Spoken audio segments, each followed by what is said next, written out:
Ainsi rêvait le plus souvent Piper.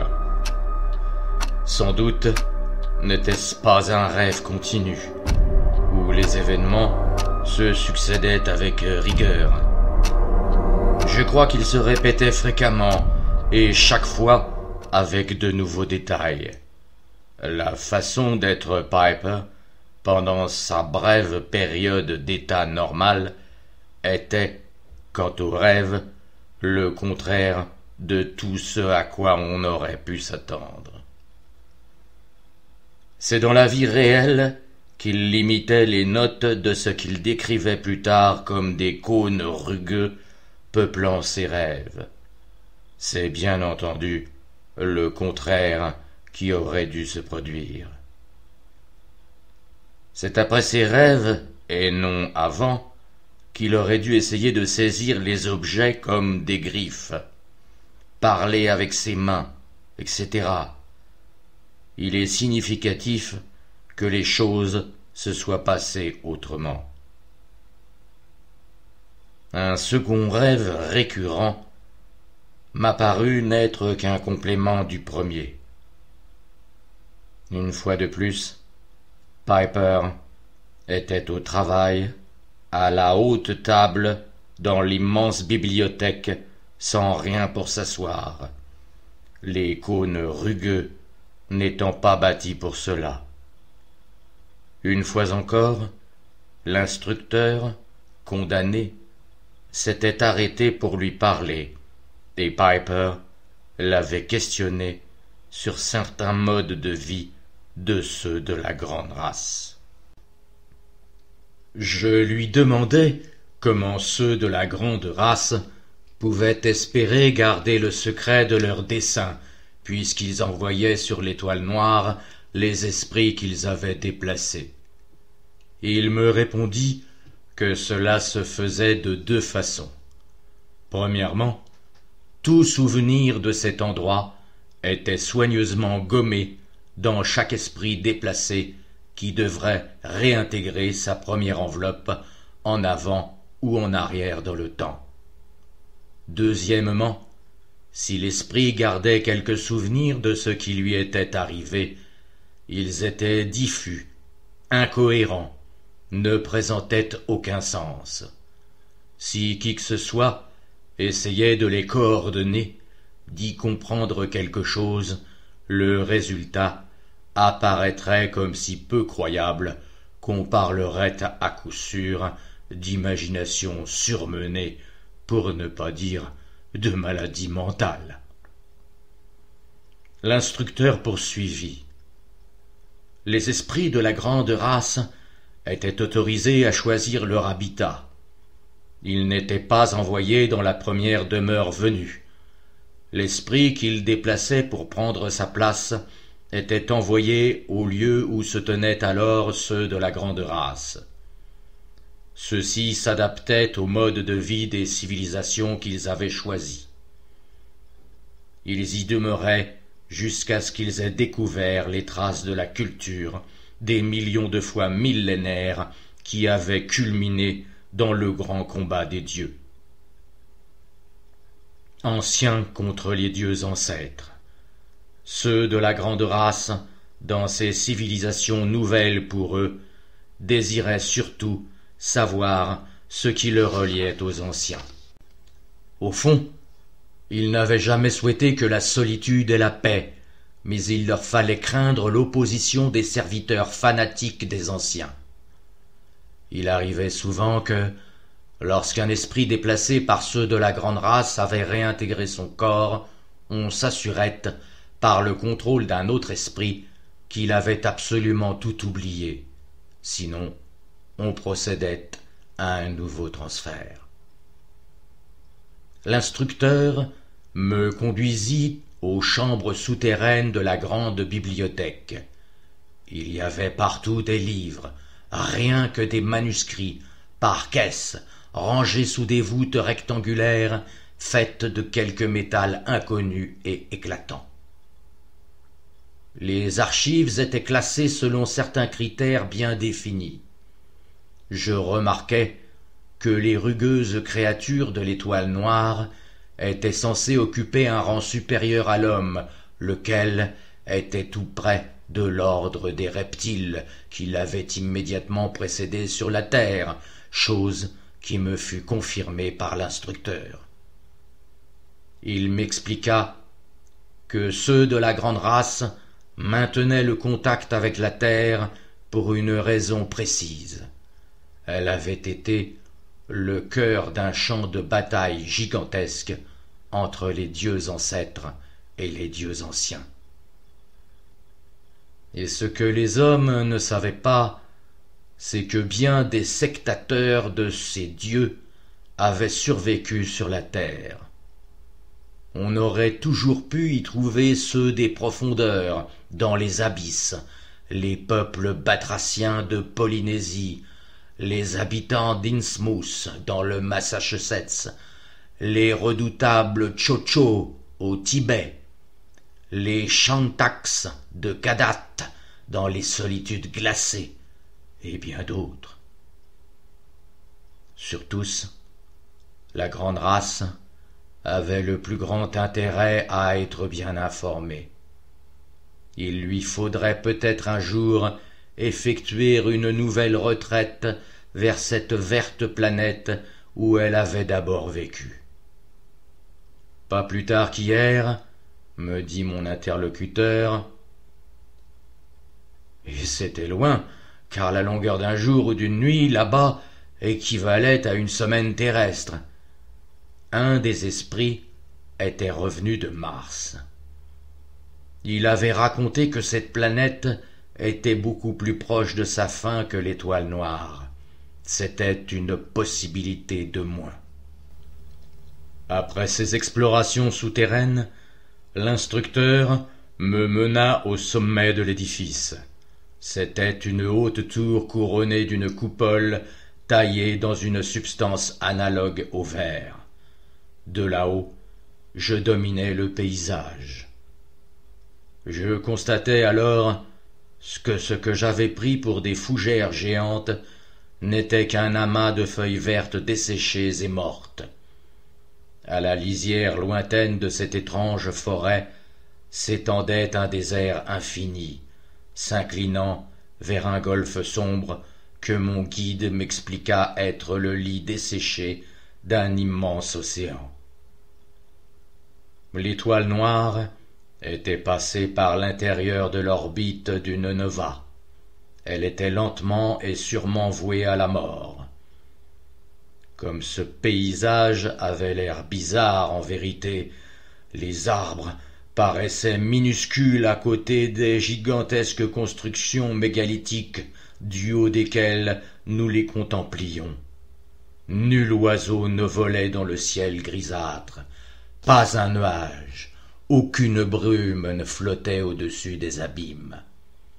La lumière du soleil lointain, qui éclairait l'étoile noire, arrivait obligatoirement du fond des espaces, en sorte que le paysage était à jamais baigné dans une irréalité blême. Ce spectacle me fit frissonner.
Les rêves de Piper étaient envahis par une terreur grandissante.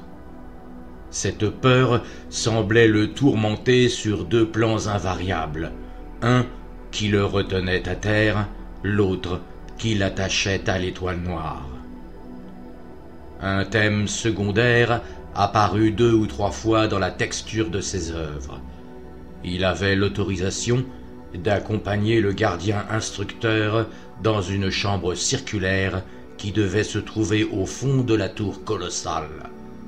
Chaque fois, un des habitants était étendu sur une table entre les dômes éblouissants d'une machine qui émettait une lumière hachée et ondoyante.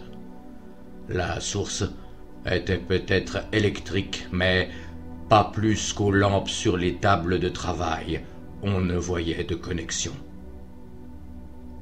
Au moment où les pulsations lumineuses étincelèrent de leur plus vif éclat, le cône rugueux, gisant sur la table, tomba dans une espèce de coma où il resta un certain temps. Ensuite, la lumière vacilla, le bourdonnement et la machine s'arrêtèrent.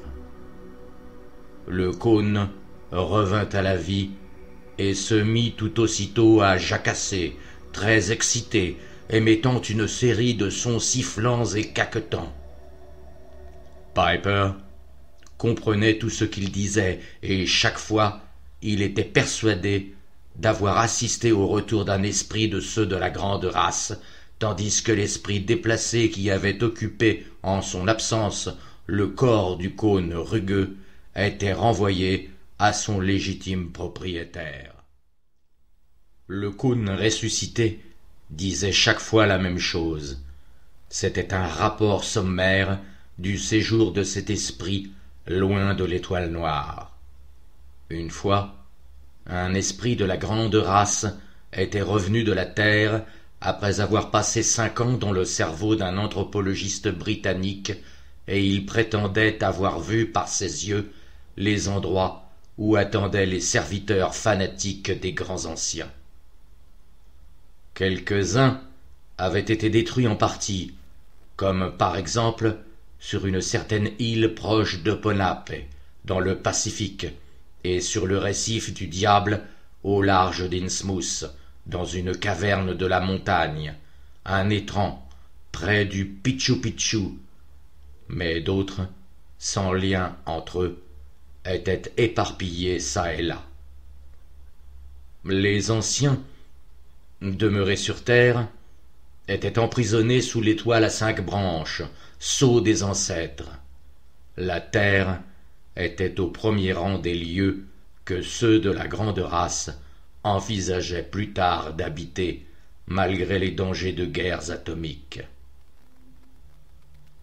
Il était clair, dans la suite des rêves de Piper, et en dépit de leur confusion, que la fuite de la grande race vers quelque étoile ou planète très éloignée de la sienne, agonisante, était proche. Il y avait sur la terre des étendues couvertes de glace, des vastes déserts de sable brûlant qui lui auraient offert un havre de grâce. Au fond, les rêves de Piper étaient presque toujours identiques à eux-mêmes. Il y avait les vastes constructions mégalithiques en blocs de basalte, toujours ce labeur interminable, poursuivi par des êtres qui n'avaient pas besoin de sommeil, toujours l'impression d'être prisonniers. Quant à la vraie vie éveillée, c'était pour Piper une peur éternelle, inguérissable. J'en arrivais à la conclusion que Piper, victime d'un très grand trouble d'esprit, était un de ces malheureux qui ne savent pas voir la réalité du monde où elle est, incapable de faire le départ entre le monde du sommeil, des rêves et celui de la veille où ils parlent, marchent, agissent.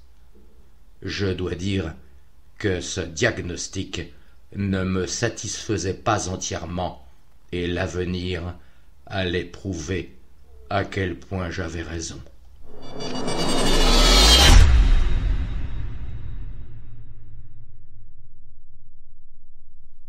Je soignai Amos Piper un peu moins de 3 semaines. je constatais, pendant ce temps, à mon vif chagrin et aux grandes dames du traitement que je lui infligeais, une détérioration constante de son état. Des symptômes hallucinatoires, ou du moins je le crus, commencèrent à apparaître. Victime d'une illusion paranoïaque, il se croyait sans cesse suivi et surveillé. Le point culminant fut atteint lorsqu'il m'envoya par messager une lettre écrite en toute hâte. Cher docteur Correy, peut-être ne vous reverrai-je jamais. Je tiens à ce que vous sachiez que je n'ai plus aucun doute sur ce qui m'arrive. Je suis persuadé que je suis observé depuis quelque temps, non par un être terrestre, mais par un des esprits de la grande race, car je suis maintenant convaincu que toutes mes visions et tous mes rêves remontent à la période de 3 ans pendant lesquels j'ai été déplacé, pas moi-même, comme dirait ma sœur. La grande race existe en dehors de mes rêves. Elle a existé bien avant que l'homme soit capable de mesurer le temps.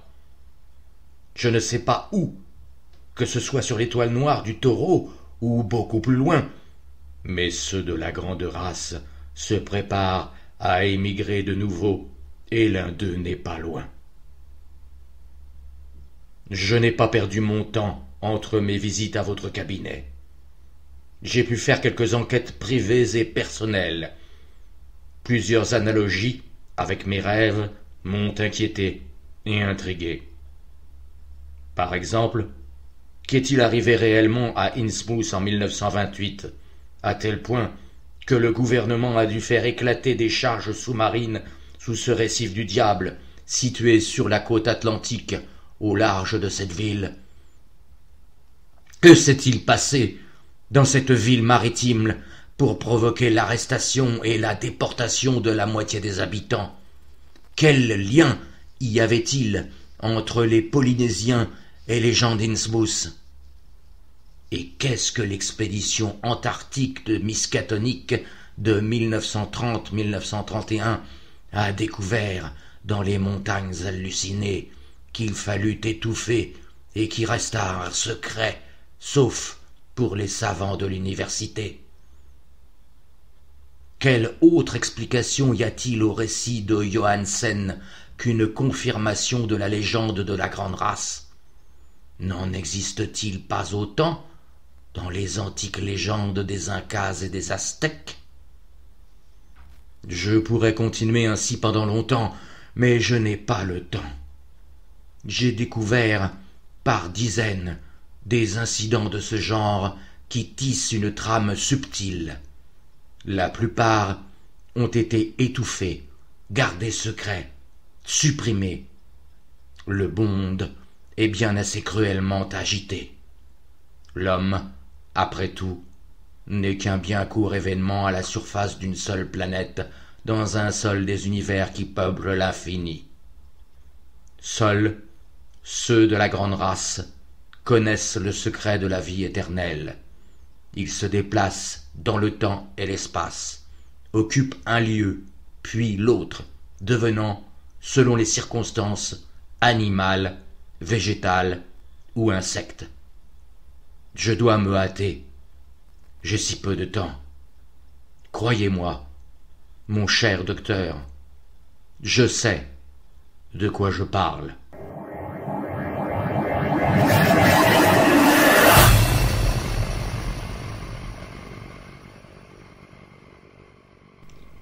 Eu égard à cette lettre, je ne fus pas très surpris d'apprendre de Miss Abigail Piper que son frère avait eu une rechute peu de temps après l'avoir écrite. Je me hâtai vers la demeure de Piper, et ce fut lui qui vint m'ouvrir. Il était radicalement métamorphosé. Tout en lui témoignait d'une fermeté que je ne lui avais jamais connue dans mon cabinet de consultation, ni ailleurs depuis notre première rencontre. Il m'assura qu'il avait enfin pris le contrôle de lui-même, que les visions qui l'avaient tourmenté s'étaient évanouies, qu'il dormait d'un sommeil paisible que ne troublait plus nul rêve néfaste. En vérité, je ne pouvais pas douter qu'il fût guéri, et je n'arrivais pas à comprendre pourquoi Miss Piper m'avait écrit ce message angoissé. Peut-être était-elle tellement habituée à l'état normal de son frère qu'elle avait pris son amélioration pour une rechute. Cette guérison était d'autant plus remarquable que, de toute évidence, ses peurs croissantes, ses hallucinations, sa nervosité grandissante et finalement sa lettre hâtive, tant mieux que le plus criant des symptômes physiques, annonçaient l'effondrement de ce qui lui restait de raison. Je fus ravi de sa guérison et le félicitai. Il accepta mes félicitations avec un léger sourire, puis s'excusa, disant qu'il avait beaucoup à faire. Je promis de revenir le voir dans moins d'une semaine pour surveiller tout symptôme d'une rechute éventuelle. 10 jours plus tard, je vins le voir pour la dernière fois. Je le trouvai bienveillant et courtois. Miss Abigail Piper était là, un peu affolée, mais ne se lamentait pas. Piper n'avait plus eu ni rêve, ni vision. Il était à même de parler très franchement de sa maladie. Il traitait avec le plus grand mépris tout ce qui aurait pu faire penser à une désorientation, à un déplacement, et je voyais bien qu'il avait une peur affreuse que je m'en souvienne. Je passais avec lui une heure très agréable, mais je ne pouvais m'ôter la conviction que si l'homme éperdu que j'avais rencontré dans mon cabinet était un homme d'une intelligence égale à la mienne, l'Amos Piper guéri me dépassait de 100 coudées. Au moment de ma visite, il apprit, ce qui m'impressionna fort, qu'il allait se joindre à une expédition en route vers les déserts d'Arabie. Je ne pensais pas alors à faire un rapprochement avec les bizarres voyages qu'il avait accomplis pendant les 3 ans de sa maladie. Mais les événements qui suivirent ne me le rappelèrent que trop.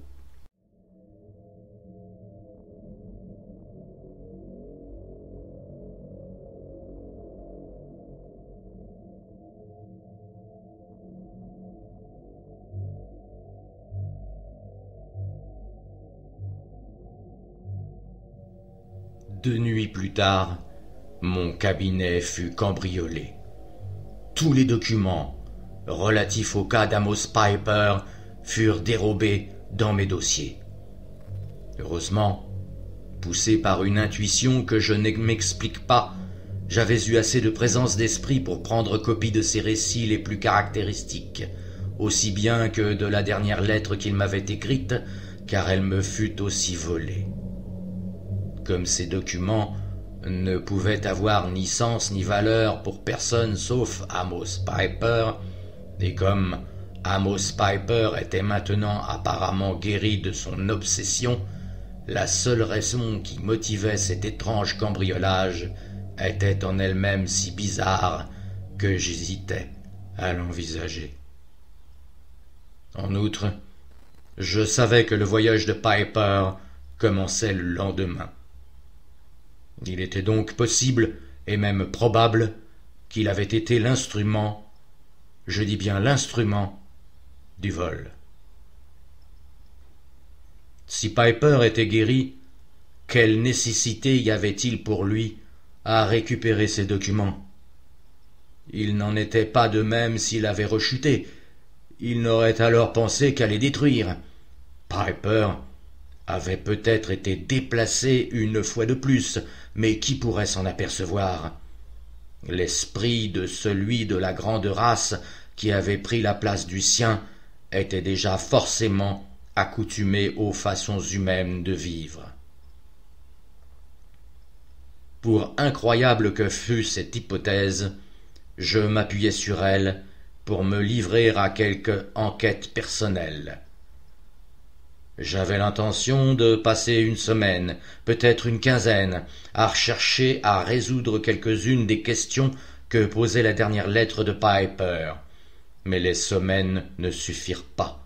Elles devinrent des mois, et, à la fin de l'année, j'étais plus perplexe que jamais. Puis, je tremblais au bord du même abîme qui avait hanté Piper.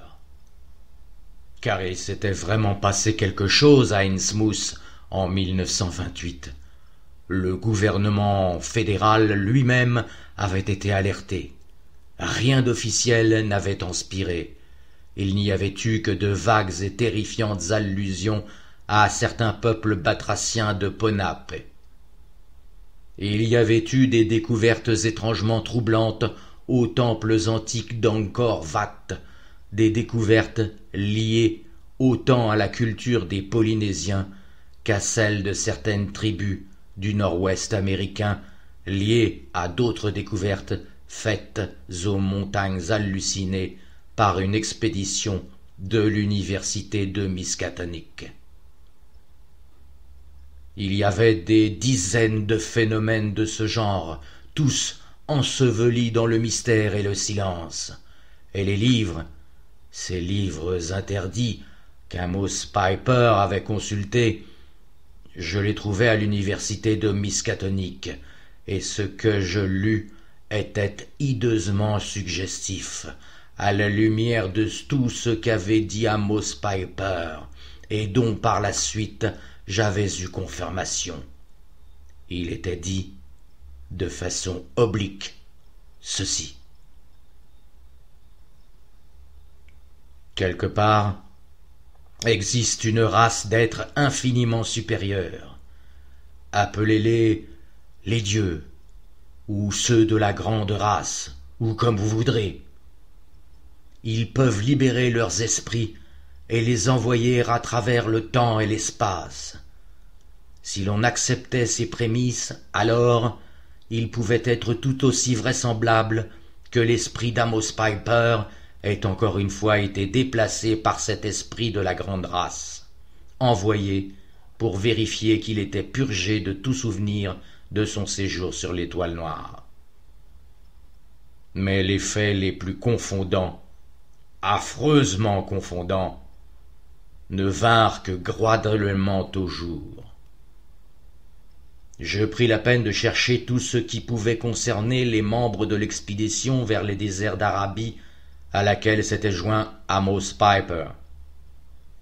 Ils venaient de tous les points de la terre, et c'étaient tous des hommes susceptibles de s'intéresser à une expédition de ce genre. Un anthropologiste britannique, un paléontologue français, un savant chinois, un égyptologue et bien d'autres encore.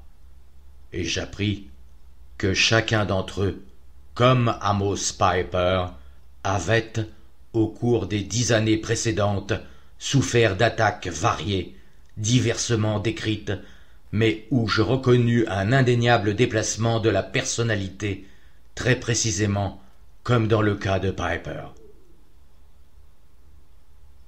Quelque part, dans les immenses solitudes désertes de l'Arabie, l'expédition tout entière disparut de la surface de la terre. Il était peut-être inévitable que mes enquêtes insistantes éveillent l'attention en des lieux hors de mon domaine. Hier, un malade est venu me consulter.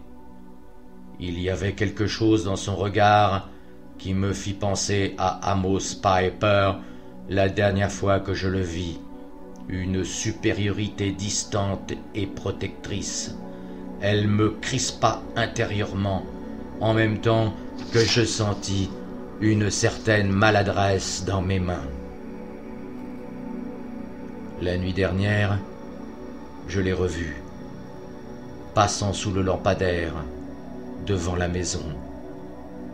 Une fois encore, ce matin, il m'a surveillé, comme s'il épiait une victime dans des dessins tortueux et inavouables. Et maintenant, traversant la rue,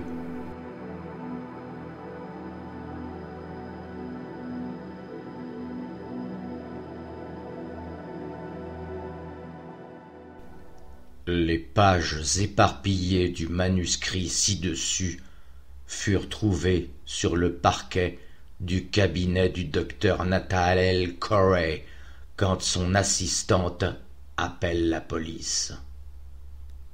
Il y avait du tapage de l'autre côté de la porte fermée. Quand la police enfonça cette porte, elle trouva le docteur Corey et un malade non identifié à genoux sur le plancher, tous deux essayant vainement de pousser les feuilles de papier vers les flammes de la cheminée. Les deux hommes semblaient incapables de se saisir des pages, mais les poussaient devant eux, à coups de coude, avec d'étranges mouvements de crabe. Ils ne prêtèrent aucune attention à la police, tout occupés à la destruction du manuscrit, avec des efforts inhumains et une précipitation frénétique. Aucun des deux ne fut capable de s'expliquer intelligemment ou de façon cohérente avec la police ou les médecins. Comme après un examen compétent, tous deux semblaient avoir souffert d'un profond déplacement de la personnalité. Ils ont été internés pour une durée indéterminée à l'Institut Larkin, la clinique privée bien connue pour maladies mentales.